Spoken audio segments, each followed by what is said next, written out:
Have you ever noticed that "I've been waiting" feels completely different from "I waited"? Both talk about the past, but they're not the same thing. Today, we're solving one of English's greatest mysteries, the present perfect continuous tense. And I promise you, once you understand this one grammar point, your English will sound 10 times more natural. Let's jump in. The present perfect continuous is actually 3 ingredients mixed together. First, have, your possession indicator.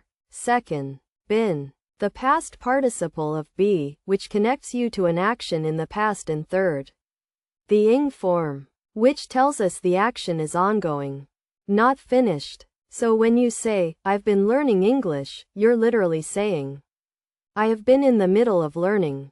It's still happening. Or at least, it was happening up until right now. Here's where it gets interesting. When you say, "I studied for 2 hours," you're talking about something finished. Done. But when you say, "I've been studying for 2 hours," you're saying the studying started 2 hours ago and is still happening. Or just finished. The duration matters. This is why your English teacher will scream if you use simple past when you mean present perfect continuous. It completely changes the meaning. "I worked here for 5 years" means you don't work here anymore. "I've been working here for 5 years" means you probably still do.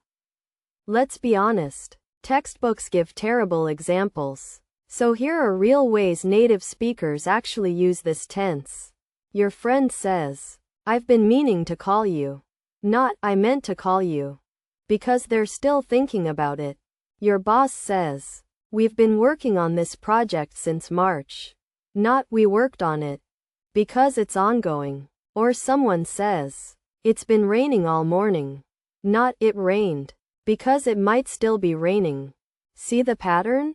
The action started in the past, continues into the present, and might keep going. That's the whole magic. Here's what confuses intermediate learners.